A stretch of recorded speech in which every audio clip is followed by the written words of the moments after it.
Okay, I can't with the hair. I can't focus. I don't know where to look. They're called Bantu knots. My inspo for my look today was like cyberpunk, cyborg, like when humans turn off halfway into humans into machines, plus like a little like tech in it. I'm having fun. You crack me up because I'm like, okay, what could I wear that is going to be the most comfortable on my I'm like, bottom? what is the storyline and the narrative around my outfit today? What are we going to do? Classic. I love good. it. Well, It's if you're very us. an audio listener, then you got to be on YouTube because that's To the see party this is. outfit, That's to see where the hair. There is so much happening on Tara's side of this set. Always the narrative. Yeah. So today we're going to talk about really like what you're optimizing for in business. Because sometimes we talk about optimizing for just like going big, making growth all the time at all costs. That's the assumption. That's the assumption, but that is not always what you want, what you need, like any of that. And there are lots of scenarios where people are building like great products, big experiences, big customer experiences with small teams. Yes. And that is so that's kind of, you know what? I'm going to go out on a limb and say that in a lot of ways, that's still what I'm trying to optimize for. Big number, small team. Big number, small team. Yeah. I think the most sustainable thing for me would be that. Like, I don't want the management headache. I want something that I can run for a really long time. What's small team to you? Like what? Sub 5 people. Sub 5 tiny. Yeah. Wow. Yeah. So, okay. I did some secret shopping for this episode. I have my notes big here. number, small teams. Yes. Ooh, there are 2 that I really want to tell you about because see how they do it. I personally think there is something so impressive about people that have like just themselves, straight up solopreneur, or someone that is them and maybe 1 or 2 other people, or maybe some part-time help. But like, I always feel so skeptical of this. Like, can you really do that big numbers with like sustainably with just like a small team? So I'm interested to hear. Sustainably might be the key, actually, because I think that a lot of these people, well, one of them has been around for longer, so I'd say it's like somewhat sustainable. Please start me with one. So the first one that I want to tell you about is this gal named Kat Norton. So she's known as Miss Excel. Oh, online. I didn't know that. I should literally just know her as Miss Excel. I don't even know her name. Kat Norton. Okay, got it. Okay, so Kat, what does she do? She sells courses. Yeah. She's like, it is educational about Excel. Yep. And like Excel for work.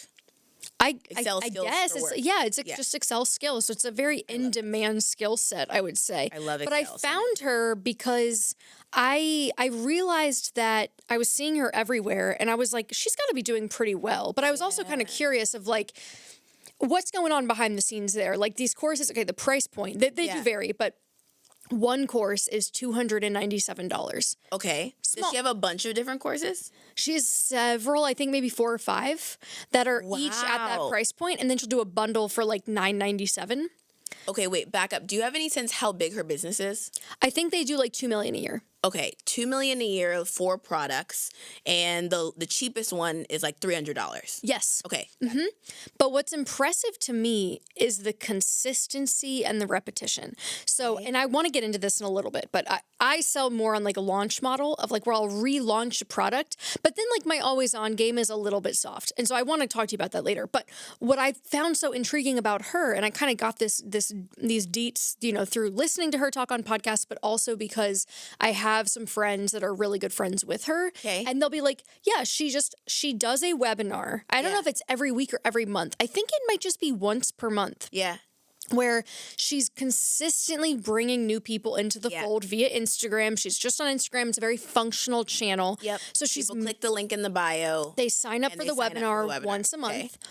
And then each launch from the webinar is consistently doing like, I think 80 to 100,000. Yeah. And it's like she has this, formula. So I was kind of interested in, okay, I want to secret shop this and see if I were trying to secret shop, meaning like you went to her Instagram, like you followed the funnel. Yeah. I tried to follow good. I love this secret shopping concept because this is actually how I started actually like most of my Really? businesses, I go find someone else who's doing something similar and go like secret shop. You went it. through the funnel. Is there any that you can think of that you actually looked at when you were? There are a couple people. I think Brian Harris. Oh, I've never heard of him. Is an online coach, and he does a lot of blogging, or at least at the time he did a lot of blogging about like exactly what he does. And so he had this post. It was like how I made whatever $100,000 with my launch, and it was like this long blog post of like exactly what he did, the exact calendar, the exact launch thing.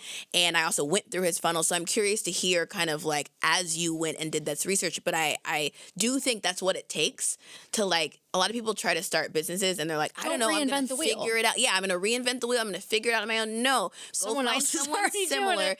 Take your ego down to be like, no one's doing what I'm doing. Like, no, they are. And actually, if it'd be a bad thing, like if no one was doing anything near what you were doing, that means there's probably not a market for it at all. Right? So like no one's anywhere near. So I'm excited to hear like what folks are doing and like how they structure this. Well, here was the weird part is that I went to her website because I was like, let me sign up for the webinar. Like, I'm going to go to the freaking webinar. Yeah. And then see what she sends me as a follow-up and like what they're pitching me and what the discount is. I actually couldn't find the webinar on our website. Yeah. And I was like, I wonder if this is something where it's like if there is an urgency component where it's only like live to join for a couple days beforehand or something. She might not have been in the marketing cycle of like, I just figured, oh, if it's a webinar that's once a month and that is how she's bringing in new customers. You think she's running advertising? We actually probably could go to her Facebook page. You know, if you go on people's Facebook brand pages, you can see on like there's a button to click. I forget what the button says, but it essentially says like show all ads that this brand is running. You're kidding. And you can click it to see like Facebook legally has to do it. You can see all of their ads that they run, all the copy. Oh, I'm sure like, they're running It's what paid. they're currently running though. So like sometimes We it's couldn't go deceiving. back. You can't go back in time. And so it doesn't mean that like sometimes you want to look at it to see what's working for people. Like what copy, what content. Oh, but that's just because smart. someone's running an ad doesn't mean that was the one that worked, right? You start ads, you run them, and then you like turn off the ones that aren't working. There'd almost have to be a longitudinal thing where you're checking in like once a week to see like, okay, they've been running this one for 6 months. This one's clearly but working like when for I them. started Absolute Code, like me and my friend Danielle, like we would regularly be like looking at other people's funnels. How did they structure them? Like there was a lot of study there. So I get that. I also understand. Now I'm not even sure. Like I also run webinars. I'm trying to think if the webinar is directly on the website. I think it is, but it's not front and How center. else do you get people into it? There's a landing page, but it's not the main website. So if you are, for example, the link, I think we maybe should. Did you look at her Instagram? At her Instagram? Yeah. Oh yeah. Was the link? So the link in the bio went to the website. It was like a one of those pop-ups where there's like several CTAs. Oh, and interesting. it wasn't like join the free class was not one of them. Was not one of them, Which is what right. leads me to believe that maybe just at the specific time that I was trying to secret shop her, It wasn't It available. wasn't actually. Yeah, she I would wasn't. imagine promoting she one. probably has like a landing page, which is like a one-page and website. the ads would probably direct to that. Ads direct to that, whatever. But And I anyway, wasn't focused on targeted. signing up. So Did you find it eventually or no? I think since then, because I do follow her and like, kind of keep up with her, I think I've seen her promote them since then. So I'm like, all right, it was just kind of the timing. But I did sign up for her newsletter. Yeah. Which is called The Workbook.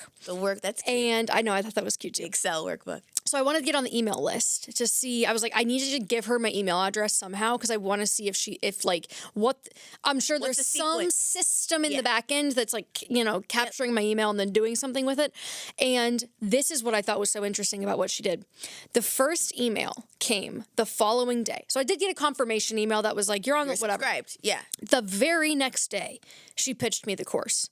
Right away. Straight to the sale. Straight Was to it the the low sale. ticket or the higher price point? Because you said she has a range of prices, right? $297. She gave you the low ticket. So that makes sense. So subject line said something about, this is what was also interesting. The subject line was like the truth about entrepreneurship. And I'm like, Good subject line. weird that she's like leaning into that element of her brand. Oh, entrepreneurship. Yeah. Because it's It Excel. wasn't the truth about Excel. It was like, and that got me to click. I was like, oh, what the heck? It worked. I opened it, and at the bottom of the email was the section about her like entrepreneurial journey. But the top, it was a sales pitch. It's tried to sell me the course. This is what it is. And I just thought that was interesting because I think in my mind, and in what we do, I had this idea of like, you have to deliver, free value. You have to like really warm someone up first. And she just hit me with it. And I was like, well, I'm going to assume that that's working for her. What's the range? See, here's the thing. Is that when I bad look assumption? at people's funnels, I don't straight up assume that it's working for them. Why?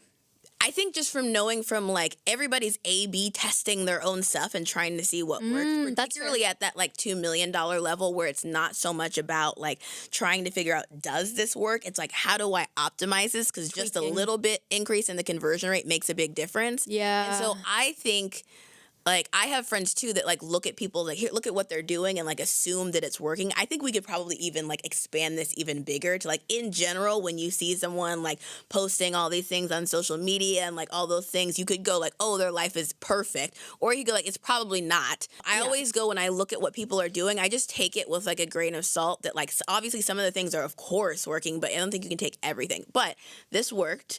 It got you to open. So you were an open rate number. And so the other thing about her that I thought was What do you interesting. think the email open rate is for that email? Fuck, I don't know. If you had to guess. It's even newsletter, thing. High, low. 30%. 30%. I would guess. Yeah. About 30%. Okay. Well, 30% is good. It's the first one. I wish we could ask her. Let's call her up. Be like, yeah. what would happen if you just We can called ask Taylor her. up? Okay, so the other thing that was interesting is I got into in the process of me trying to figure out how is she doing this. Yeah. Because it's her and her boyfriend actually does a lot of stuff for her, like works for her. Oh. They have no other employees. It's just the two of them. Do they have any contractors?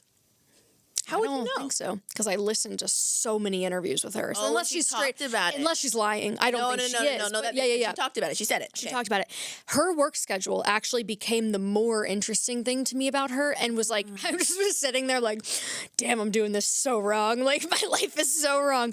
She was telling in these interviews that she's very into energy management and like the energetics of business. And it skewed very woo-woo. You would have loved it. I'm here for the woo-woo. Yeah, you would have loved it. So she's talking about how she works 2 to 3 hours a day. Yeah. And what she does is every morning she's the same routine where she like works out, she meditates for like 30 minutes, which to me, I'm like, oh my God, 30 minutes. That's a long meditation. They'll like swim and like get in water and do things like that. In water, great idea. She'll start working at noon and go to like 3. Yeah. And that is like the power hour. The day.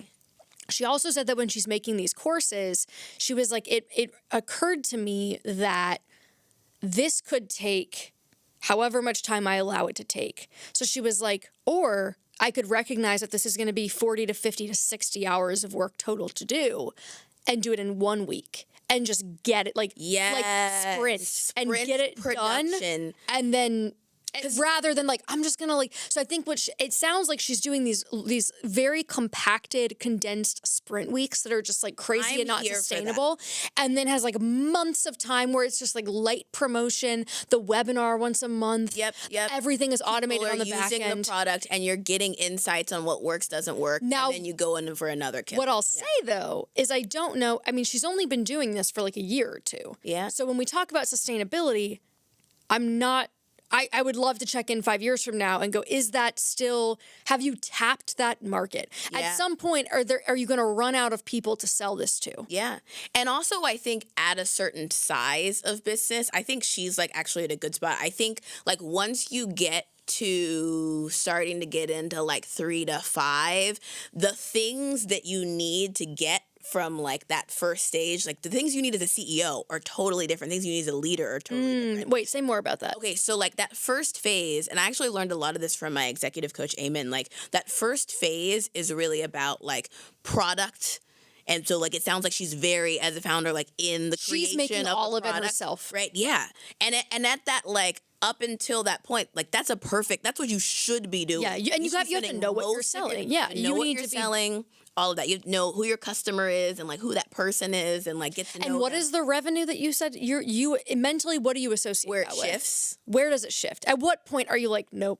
I think Get out of the weeds. It's hard to get past 3 to 5 for multiple years. Okay. Without you having to shift into doing other things and other, like having other priorities and like things, what you need as a leader shifts. But So is that different though for you if it is only still her and one other person? Is it shifting I think because it of management, or are becomes there no other longer things? that, right? Like the sheer volume of customer support emails that come Oh, in could so exceed true. what is physically possible to do, right? Like, I'm so glad you there's brought a up point customer where just support. like it exceeds that. And also, like, the reality is, too, like, you grow as a person, right? And so, like, maybe you don't, like, at a certain point, you're like, I'm spending all of my time answering emails, I'm not or like Miss whatever Excel. the thing is. I'm Mrs. PowerPoint now. You grow Or out of just it like a little what bit. you want to work on and spend time on. Yeah, So I do yeah. think like that does happen in reality. But I do think this is like kind of the conversation we're having though about like does the aspiration have to be to go past that? Like I think so much of our You conversation know how about- happy I would be with $3 to $5 million Just a year leave it. reliably. I'd be happy with a third of that reliably for a long time. But I think it's really hard Damn. for people to do. Like the pressure of like you saw social media and someone was doing something more, and then also like your perception of what's a lot changes. Holy, okay. Can I tell you that when I first started, my like pie in the sky dream was to do 10,000 a month. Right. And then I was at like 25 and I was like, how do we get to 50? Like it was Yeah. like immediately it's like vroom, Before you become even hit the goal, you have Yeah. the next one. It's like it doesn't even like you. It's very rare, particularly for like women like us, people like us That who are could be like a whole high nother achievers. episode. Like it's rare that you even make it to the goal before you have the next You've one. got the next one. Yeah. I agree. I think that is maybe something that gets at the heart of knowing what is enough Yeah. and having some level of contentment, which gets back to the idea of optimizing. What are you optimizing for? Maybe this is the thing. Yeah. I think I always told people I'm optimizing for lifestyle. I want work-life balance. I'm optimizing for whatever. And then every single decision I was making, I was like, no, you're optimizing for growth. But You're look at saying the this, but you're decision. deciding this. What's an Like, example of a decision that was like misaligned? okay, so if I would say things like, yeah, I want work-life balance. I'm doing this. For example, I'm joining Morning Brew. I'm selling and not doing this on my own. Yeah. Because I don't want to work for 60 hours a week. Yeah. Like I want to have less responsibility. I think that sounds really nice. And then the second I got in, I was like, well, what can we do? Can we do this? Let's add this. Let's add this. It was like the second the time opened up, it was like I just filled it with more Filled stuff. it with more to dos. Yes. What do you- Spaghetti at the wall. What do you think when you hear the word lifestyle business? I think something that you can comfortably do in like 4 hours a day, or you're consistently doing like 4 days a week. Yeah. And it's like if you want to take a month off, things can like kind of run themselves, or nothing falls. Month off. That's a lot of time. Huh? I know, but I think that that's a life. Like you have the level of flexibility to where you are physically doing less. And I think that a lot of these things, like I think has that 100%, Yeah. because everything is so tweaked to be like, I know how I create the income. It Yeah. comes. I know if I reliably do A, B, and C, then D will happen. Yep. And I think that that's a much different model than like we are doing 7 different things because we're still in the phase of figuring out what works and where we want to focus our That's energy. interesting. And so I think lifestyle business, I hear that, and I think growth is not the goal. Do you think like overall general energy of the term lifestyle business good or bad? I think it has a you. derogatory framing. Like I think when I hear For that, sure. I think of like whatever the opposite of ambition is. But I don't Like think not it ambitious, not ambitious enough. and I don't think Yeah. it should be. I'm like I think that I don't think there's anything wrong. If anything, I'm trying to get myself to that point where I'm Yeah. like, that's the goal. Like, wouldn't that be nice to have a life that's not fully, where it's not, this is not the only thing you think about all day long? And yet we don't have. And here we are. It is Talk all we about think business. about. Yeah. The whole Anyway, back to conversation about it, business. whole show about it. Yeah. Okay. I think because I come from a background of tech where lifestyle business is a terrible word.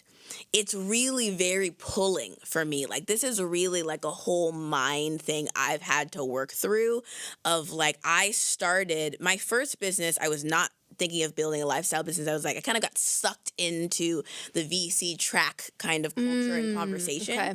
And so when I built my second business, when I built Apps Without Code, my whole intention was I'm not doing that.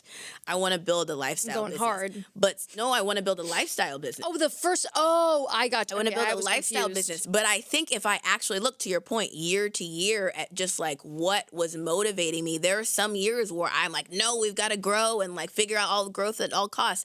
And I very much see myself and acknowledge the gap in my space of myself of being pretty like schizophrenic about this, back and forth about this. And for myself, like, are we building a growth thing? Are we building a lifestyle business thing? Do you feel like you're back and forth? Yeah, Yeah. all the time. Yeah. Well, because I think I wrestle with it because I'm like, I believe in what we're doing. Yeah. And I believe that the more people that are brought into that fold, the better. Yeah. Like, I think that there's a really positive impact. And so there's a side of me that's like, why wouldn't you're 28? Like, Yeah. why wouldn't you try to make it as big as possible? Why wouldn't you try to touch as many people's lives as you possibly can? Yeah. And really see how far you can take it. Why play smaller than you would need to? Yeah. But then there's a part of me that also recognizes that a lot of that I think is just ego. And is like, Ooh, it's all ego. yeah. And is ego necessarily a bad thing? No, sometimes like you need to like leverage and harness and wield the ego to like do Is the there a next thing. part of, I don't know, I think about that a lot. Like, is there something inherently, I saw something once that was like, the more healed I become, the less ambitious I become. And I'm like, I do wonder if ambition definitely can ever feel be that. purely kind of intrinsically motivated and not about extrinsic reward in some capacity. I'm like, definitely going through that right now. So Really? I definitely feel that. I feel like the ambition just shifts. Like the ambition is shifting from like material world 3D like oh yeah, it's like your financial ambition and self-actualization. more about self-actualization. So I'm still ambitious, but I do think it shifts, and I do think that like that for sure is like a thing that I've experienced. Yeah, I think I'm starting to walk down that path. Yeah. I've been a little bit. How do you feel about it? I think, I've heard you say multiple times some equivalent of like, I would just like to like, you know what it is? retire somewhere. Yeah, be I on, want to. like- I think. Well, you know what's helpful to understand contextually is that I started Money with Katie specifically to document my journey to early retirement. Ah. So like that was the original goal, and I think in the process of being like, oh wait, I actually I don't want to not do this. Like this is, I think about it 24. This is a game. Like I love this, and I think at some point along the way, I kind of lost the fun of it, and I think it used to be a little more fun in trying to yes. outsmart, outwit, outlast, outplay. I'm like on a game of Survivor, you know?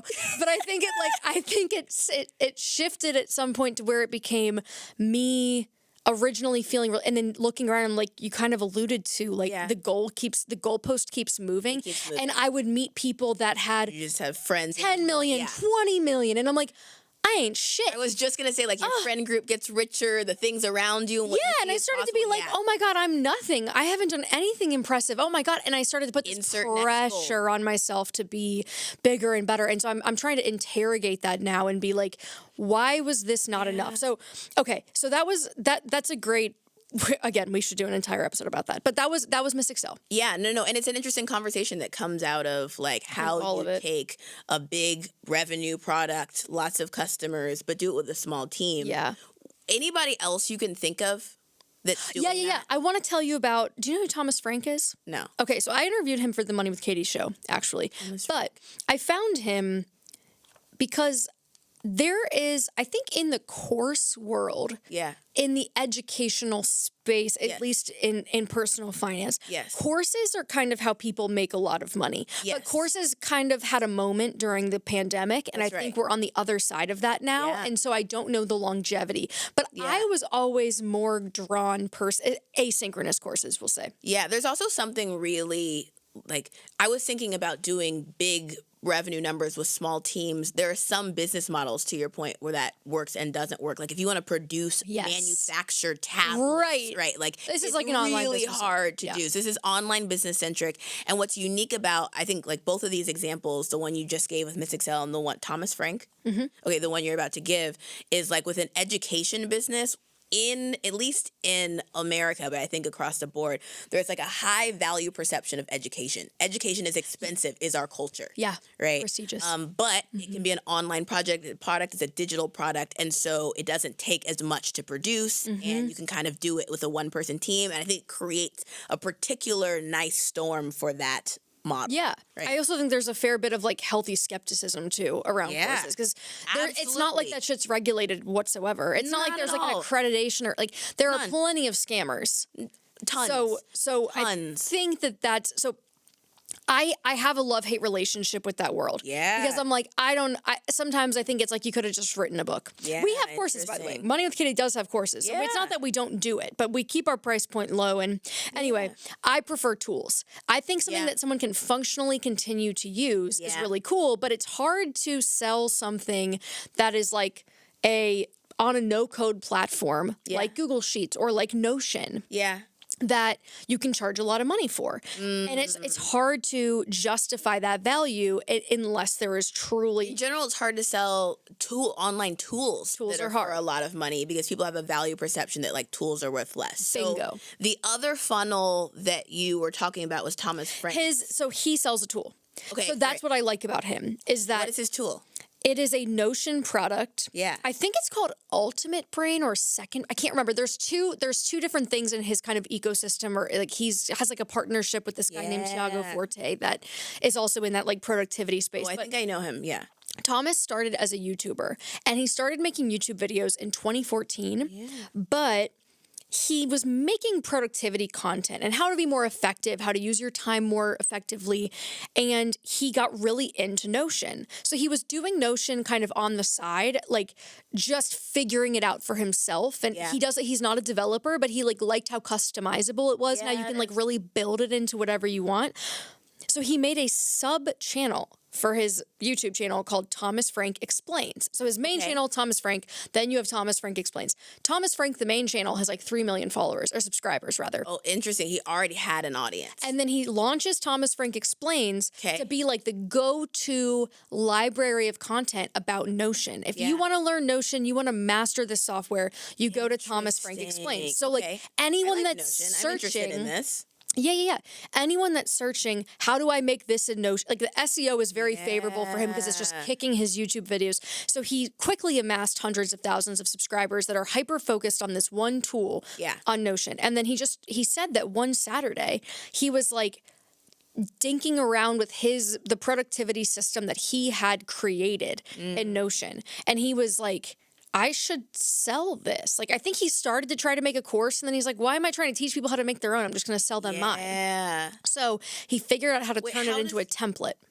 Oh, okay. You Yeah. sell so a Notion template. and then you take the template and you can make edits to it into your own thing. Yes. Got it. So he charges $129 for that. Okay. He ended up launching another product later. Again, same story, where it's something that he made for himself and his team, which I love that, because I like that to me immediately leapfrogs all of the skepticism that I have about you like throwing something. It's like a thing I've been using that I know works. You had a problem, you solved it. This is the product that came out of that. I have that same problem. I'm like, I want that tool too. sold. Yeah. So he made something like specifically for creators, which I think is great. Lean into what you know. So I tried to secret shop him, but I think what's so interesting about his is at that $129 price point, and with a tool that it's like he's not like relaunching it. There's no like webinar. Always available. It's like always on masterclass. Interesting. So he has he uses the YouTube channel. He's posting new videos. I think he says now he's down to like once a month. He only has one product. The two. It's the one. Okay, got it. Okay. Yeah. But he posts these videos about Notion. Yeah. He teaches you how to do things in the video, and then he'll like, here's how you do that within the Ultimate Brain template, or here's how you do that within the Creator, whatever. And then he just links to them in the description, and the amount of traffic flowing through that YouTube channel, that top of funnel is large enough such that they're making, oh my God, how much did he say they did last year? Like, what? It was over $1 million a year. Over at $1 million. 129. Just put the link into the bio, click it. Consistently. I feel like that 129 and below price point is a good price point for like, you don't need to like do a bunch of prep or like a webinar, for example. You can send people straight to the thing. Yes, agreed. Yeah. You don't have to make a hard sales pitch. So both of these scenarios are straight to sale. Actually, Excel has you a know what? webinar, but Yeah, with his email went straight. yes, no sales calls. But with his, okay, so this is reminding me now. Let me check my notes. Yeah. Okay, so I joined his email list. He drove to free Notion templates first. Okay, Yeah. so it was like a pared down, kind of watered down version. I got a freebie first. And then he uses that, yeah, it's like a classic lead magnet. So he's like, has the free template, you get the free template, and then he makes the hard sell in like the follow-up email. So I went to his profile too to kind of like see, because he'll talk about this stuff. He wrote a thread about how in his sales email copy, this kind of harkens back to the Miss Excel thing. He used to wait a few emails. He would like send you a lot of emails first. And then start selling to you. Value add, then sell. He said he started trying to sell in email 1 and he saw conversion shoot right up. And his whole thing was like, my theory about why this works is because when you have an interested party that has just given you their email, they're the warmest right then. They want to make that decision right then, so they're ready to take action. So if you can hit them right then with the value add, and it's like a good fit. Yeah, it's a good timing to do it. So many entrepreneurs, though, I think have imposter syndrome about like, I don't want to like give the person the sale right now. I don't want to put my pitch right now. I'm going to put it like really far down and like really like I need to give a bunch. Nurture. And I think like nurture. And I do think there's a bunch of value in it. Isn't that Gary Vaynerchuk's like hook, jab, jab, jab, right hook? The idea that you like. That does sound like a Gary Vaynerchuk. You're like boxing, but that you like give value, then you sell is essentially the premise, right? But also there's an element of this which is like, ooh, I'm just like scared a little bit about giving the offer. Yeah, front, and like how do you balance those two? When I talked to him too, I think we had that conversation a little bit because he said at first he felt really weird about selling something because everything else he did for free. And he's like, I just don't want people to be upset with me. Yes. Like, I don't want the subscribers that watch my videos to be upset that I'm charging them But I've been through so many funnels where I'm trying to get to the paid thing and I just want to buy something. I want to buy the thing. I'm just so irritated that I can't get there and it's taking so long. So in the first email, I got the first email the same night. It had 2 links to free templates and a video tutorial, and he mentions the product. The second email is the next day. That was the hard pitch. I hadn't even opened the first one at that point. I just had them set to filter to a folder so I would get them and be able to like go through them. It's called like a swipe file. A swipe file. Swipe file is like the file of like other things people are doing that you think are interesting. That you swipe some things swipe file. Swipe I file. like that. Swiper no swiping. Swiper no swiping. Wait, what is Swiper no swiping from? Dora. Dora the the OG. Oh, and there was the last thing, discount code for $50 off in that second email hard sell, which was like perfect. So I didn't have to open the first email because you know how sometimes you can set up triggers where it's like if they don't open the first one, you don't send them another one. Like they have to keep engaging. People who are engaged, Yes. I hadn't opened either of them and they both came in. So it's like, that's also interesting to me because those are the little tweaks that I think sometimes they seem small, but at the margins, they can really make a big difference. So I think it's like, the fact that it was just 2 emails and there was a discount code, I was like, beautiful. It does not surprise me at all that this is working. I like the ideas and sort of what you were saying about having like product. Yeah. There is, I think it's Nathan Barry. He runs ConvertKit. Oh, yeah. ConvertKit. I met him at Ramit Sethi's like launch party, actually. He's super nice. He has this like article, I think it's a blog post. It's like levels of wealth creation.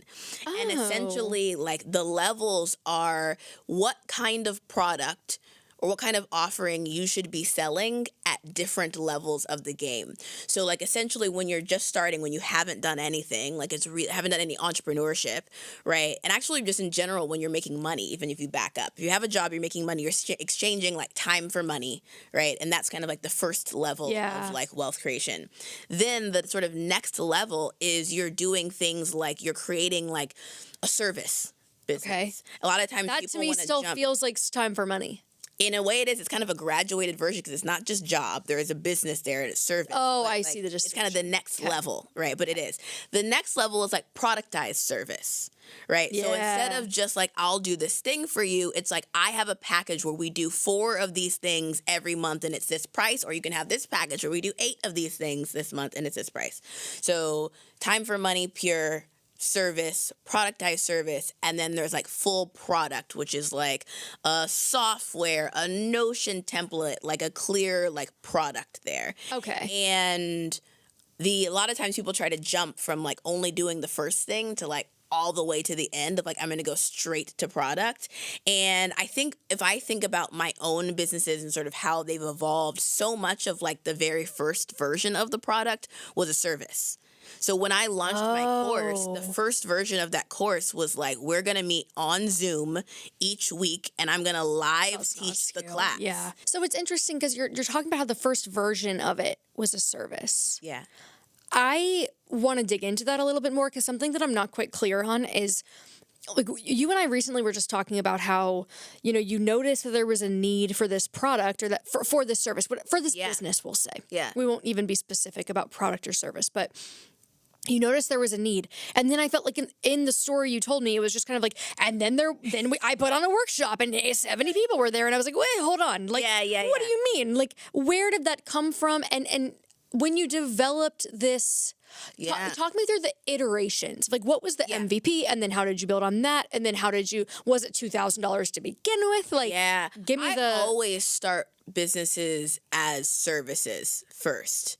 Actually. Interesting. Not with the intention that they always stay as service. Even when I built, like, for example, my very first app business, the very first iteration of this was like I built a type form. People answered questions about their taste in art. My first company was an art startup, and so we had an algorithm that matched people to artwork. But when we started, it was like, fill out this type form about what you like. And then I went on LinkedIn and found an art advisor and was like, hey, I'm working on this project. I'll give you, like, from when we sell artwork, I'll give you a commission of the sale.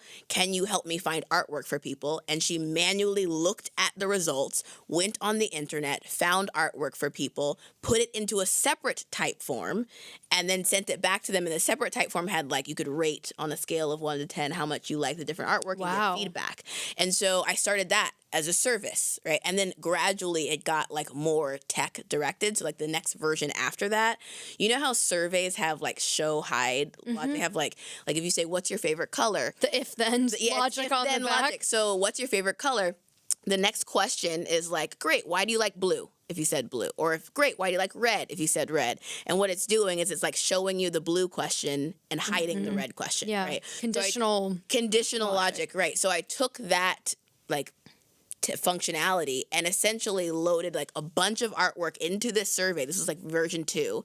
And so if you said, so then it gave you instant art recommendations, because if you said you liked paintings and photography, it showed you the things that matched that and didn't show you the other things. And that was like V2. And that was, how would you classify that on that scale you just gave us? The first one's pure service. The second one starts to get into productized service, but really like janky version of the product. Did you struggle with, but it was commission based. Would you make money if they bought the piece? Yeah, we make money on the sale. Exactly. I was going to say, because I was like, I feel like that's a value perception thing too, where if it feels like it's a BuzzFeed quiz or if they don't realize what's happening. I made my first $35,000 with that quiz. So yeah. Wow. Mm-hmm. And so I think they're not people paying used to take like quiz.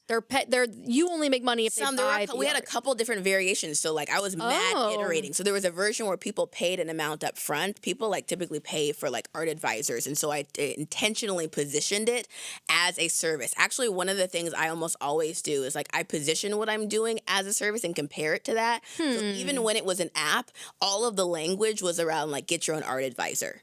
Right. And same way that like, what is the clothing company? Because people have a high value perception of services and they're like, oh, like technology and software, that should be cheap, even though it takes a bunch of work to build. Yeah. So like that first version was like start with service. You can be on the ground with service and like understand like what didn't work for you. What did you like? What did you not like? With Apps Without Code, the very first version of what we made was a service too. I had 5 people. So the first time I did it, people were reading my blog. People were emailing me, and I was like, people keep asking me for help building the app. I've been journaling about like the progressions of all the way from like janky survey to building this app, but still without code. People wanted help with that. So I sent out like an email that I was going to be doing this. I took one-on-one sales calls with people about like, what are you working on? How can I help you?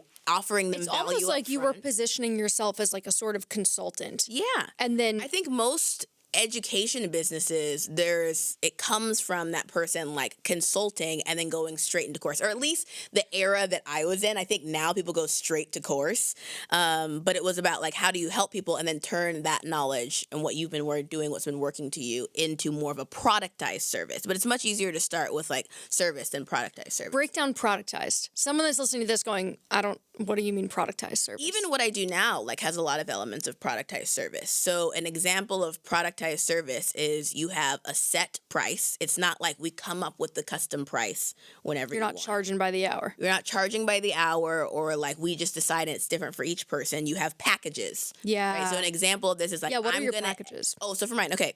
So we have 2. Okay. Now, there's been different variations. You want now or you want when I started? Whichever you think is more interesting. Okay. When I started, there were 3. Okay, great. There was actually no. Back up. When I started, there was 1. Yeah. You're right. I do brush by the first iteration. It feels like it was so like long ago. So the first iteration, there was one price. It was $900. I read a bunch of people's blogs. Holy shit! You started at $900. I read a bunch of people's blogs about what they were charging. I literally just copied their exact. I remember that Brian Harris funnel. I copied everything pretty much that he did. So I just pulled from what other people were doing, and I was like, okay, let's see. Worst case scenario, I'll pull the price down. Yeah. I know. Yeah. Right. Okay. It's really hard to move the price. And that's $900 for the service. It was like $900. It was a course still, but it was I'm going to like show up live in the Zoom. We're going to talk to it together. There were some I had some one-on-one sessions, I think a few as part of that too. So that was the first version. And pretty much in the first week, my whole plan was to have 5 people. Okay. So in the first week, I had my 5 people. And I think whenever you have ease of getting people, you should know your price is too low. It shouldn't be that easy. There should be some friction if you have good pricing. So after I helped those 5 people launch their apps, we did it again. And I asked a bunch of friends who had audiences, hey, I'm going to do a workshop. Why am I going to do a workshop? Because I read on a blog that somebody else did a workshop, so I'm about to try it. It wasn't like, oh, I'm being strategic. It was like I was funnel hacking. We call it funnel hacking, but swipe folder. I had a swipe folder. I had secret shopped what other people were doing. So I was like, let me try myself doing it instead of just calling each person. Let me try this in a group setting. So I had a bunch of people. I think I had maybe 1,000 people sign up for the webinar. Holy smokes! And a good webinar typically has a 30%. What drove that traffic? Rate. Was that from the blog organically? Did you start running paid? Primarily, no, this is pre-ads. I asked friends who had audiences of entrepreneurs, people who wanted to get in entrepreneurship and people who wanted to get into tech, to tell people about the workshop, to plug it, put it in a newsletter or whatever. And I would give them a percentage of the sale when someone So we're talking workshop though. Yeah. So with what I'm trying to get at is what you taught them in the workshop. Was it just well, I already wrote this blog post explaining how to do it. So I'm really just breaking that down and teaching what I already know how to do. Or was it great. When you had that workshop? Yeah. I mean, I know the general workshop webinar model where it's you teach something kind of surface level or you teach something one little piece and then you direct to the hard sell. But the product itself and was it really you just teaching what you already knew how to do because what you had done?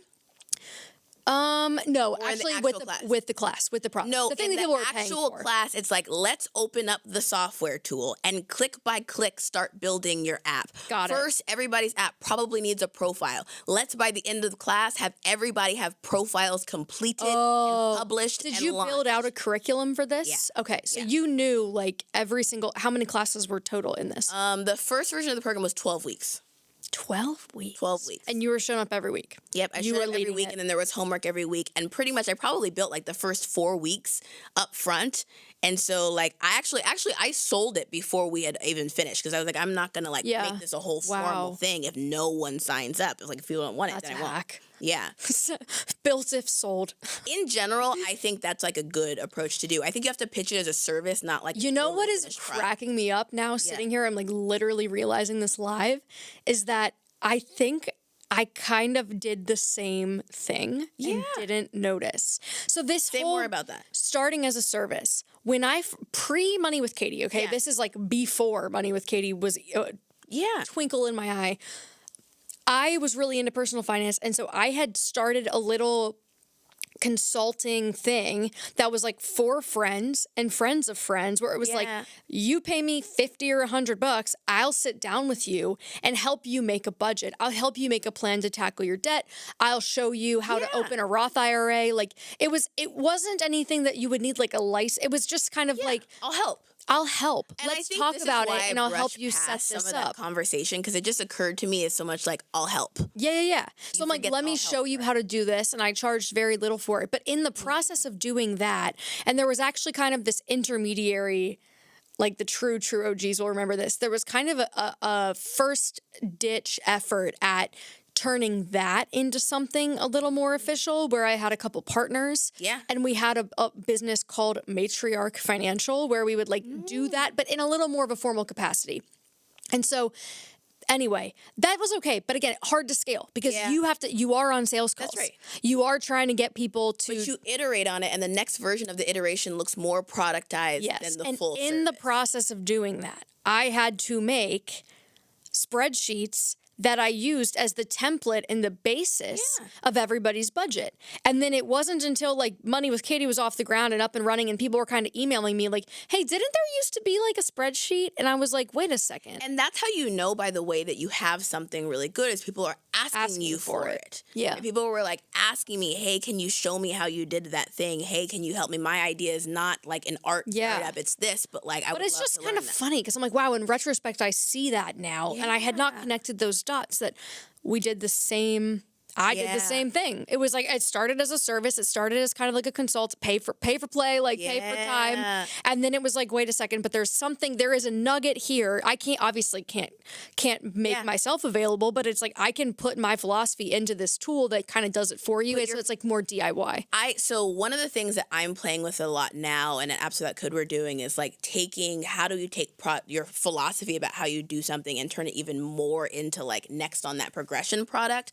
So I'm spending a lot of time right now. We've built this like AI, I love AI, this AI driven tool that asks you questions about your app idea.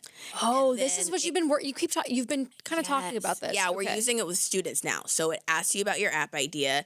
It outlines all of the pages and exactly what needs to go on each page, and creates a mock-up of each of the pages of what that will look like. It's like this really like fun experience of like, oh, that's my app. Wow. And then we have a tool in the back end where it takes that outline and it actually builds the app, and like you literally like see the computer doing the clicking. Holy shit. So that second part we haven't like released out to the public, but like now we're thinking even more about how do we productize, and all of it is not just like stuff that you already know. It's like from doing it myself from so many times, and then helping other people so many times. There's like a methodology to it. Yes, exactly. Yeah. You kind of have the formula, but it's hard to get the formula without actually having done it all. That's where Which is what I'm saying about the service. Like, it's hard the iterations. I think it's hard to go straight to the end. Straight to the end. Like, and there are so many versions. Like, if I look back at like V1 of so many of like the things I've worked on, I'm like, ooh, that was not great. Oh yeah. So like you iterate on it, and I think so many times people get like caught up in like the first version has to be perfect.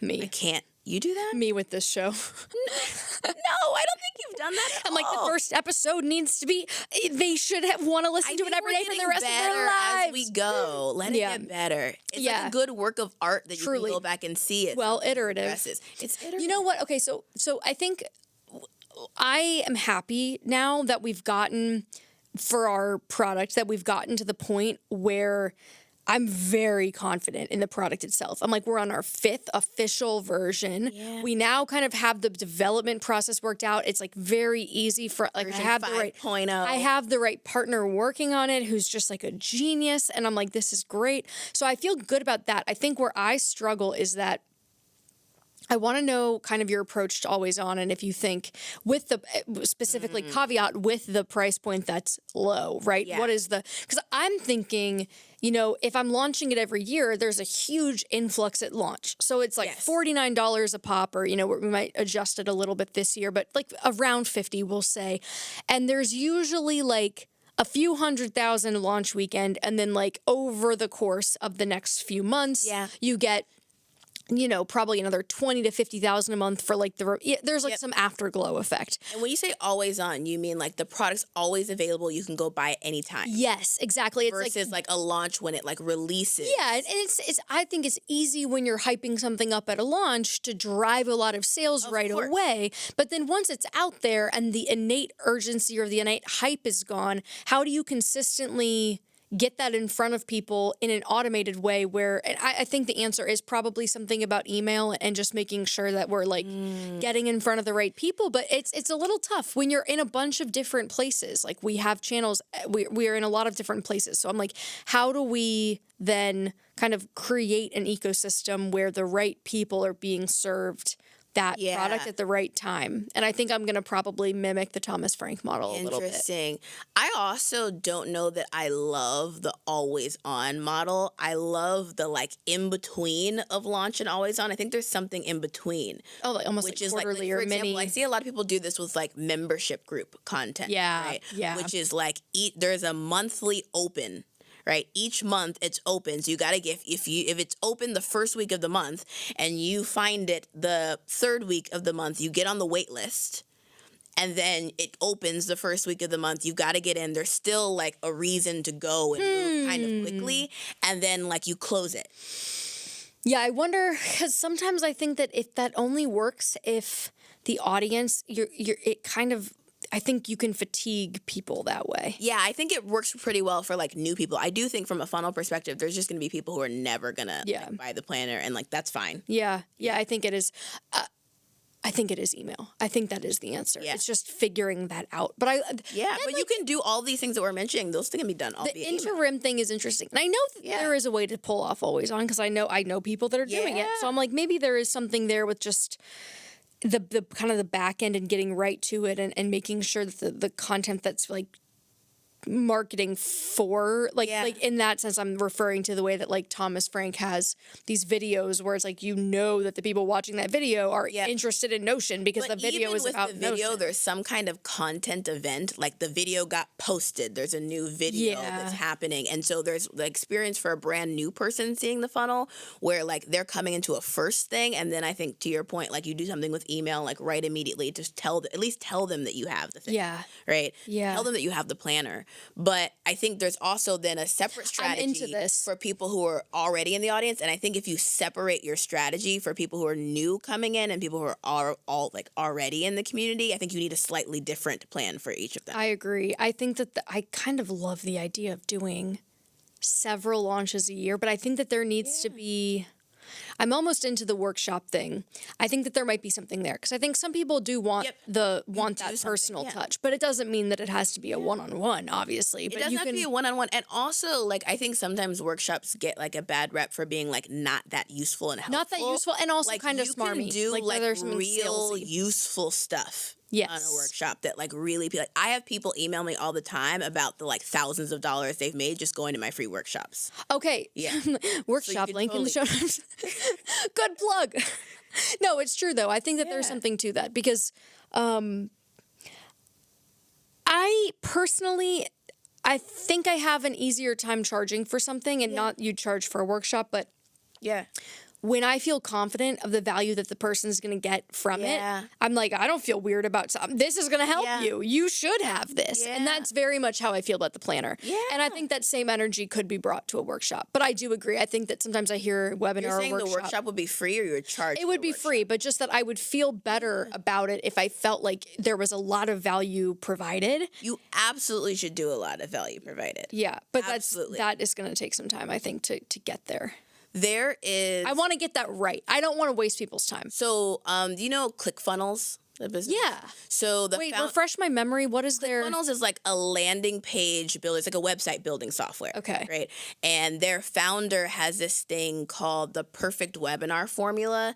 It actually like walks you through questions and then it like generates like your slides of like what to say. And I think it leads you to a high value workshop as opposed to just like randomness. I want people to get something out of it. Yeah. Even because if someone comes and is not in a position to buy the planner or doesn't feel like it's right for them, I still want everyone Yeah. I don't want anyone to feel I sold think in to. your workshop, you should go through the planner, pick some people from the audience, like let's actually work through the planner. Let me That's show you 3 interesting. different versions of how this planner can work and how you can modify it for yourself. Yeah. Right? Like actually give real tactical stuff. So do you feel any did you ever feel any imposter syndrome about charging thousands of dollars for something?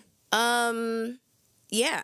Absolutely. Okay, say more about that. Yeah, I think like when I started, I definitely felt that way. I think I charged like, and I think from a comparison, I doubled the price the second time we launched it, and I think I had seen like maybe more of like a more common like $2,000 price point for courses, and I was like, I'm gonna move mine down a little. Oh, Yeah, so I That had is the old Tara. I had 3 different tiers. Okay. And there was like a self-paced course, a group coaching course, and a one-on-one course. And I think the one-on-one was definitely underpriced, and the group coaching also. And I ended up the self-pace. I ended up removing the self-pace entirely and sort of upping the price for the other 2 the second launch. But the first time, I underpriced it. so when you did relaunch, Yeah. that's interesting. I actually think that that's okay. Yeah, I think it it's is. okay. I was still figuring it out. I think if that gets somebody to actually put it out there, Yeah. I don't think there's anything wrong with because guess what? You just so happened Yeah. to have underpriced it. But Yeah. what if that was bullshit? Yeah, I mean, like if it wasn't good, you could have been over. I think this you'd is rather why be under having than a over. service-based version of it, right? Yeah. Like where I was really actively involved and could like, oh, let's do a one-on-one and like walk through something. That's why I think that works a little bit better when like you can insert yourself into it. Agreed. I Yeah. think the When other it's thing full that product, it's hard to like assume that the first version of the product is perfect. It's probably not. it's definitely not. Yeah. Thomas and I talked about that in the interview that I did with him, where he was like, the way that I got around feeling weird about the price. Yeah. Because I think at first he said that he, even charging $100 and something Yeah. for a template, he was like, I got around that by offering a money back guarantee. So for yeah. any reason, someone could come and be like, I'm not feeling it. I'm not into this. And he's like, great, here's your money back. Yeah. Like, it's no harm, no foul. So it's like, if you don't feel like you're getting the value that you paid for, okay. Yep, So I'm then like, we're that's aligned. another good way to Yeah. kind of like soften it if you're feeling a little bit funky about it. But I think I felt less stressed about price and more stressed about doing the selling, like sending the email, like the email, like the conversation we were having about like sending an email first and Yeah. like telling them about the product. I felt more stressed about that. And when I would see like people's numbers and people's blog posts about like the number of like outreach that they had to do to hit the numbers, I was like, ooh, like that feels worrisome for me. And I remember actively being like, let's just try it. Like let's like actively being like Experiment. and I think in general I have to do with myself a like close your eyes, try the thing in general with entrepreneurship, as otherwise I'll get so in my head about it. So I definitely remember that. I think that's a perfect place to end today, because I think next time Okay. or in a future episode, Yes. we need to talk about that hump specifically. Close your eyes, just do the thing. Close your eyes, do the thing hump. I also think we need to talk more in depth about customer service, because you made a comment about how with Miss Excel, the volume. I was like, well, why couldn't you always just do it with 2 people? But Yeah. you're absolutely right. You get so many. We deal with that for the entire 2 months after launch, is just constant emails. And I'm like, someone else needs to know how this thing works so that I'm not the one answering all the. So we're going to come back to that. Sounds good. But in the meantime, that's all for this week's episode of Bossy. So thanks for sitting down with us today. And for the YouTube audience, you're welcome for what's happening on Tara's See my head. hair. Pod fam, you're going to have Blessing to you with the vibes. Thanks for hanging with us, blessed guys. with the vibes. Bye.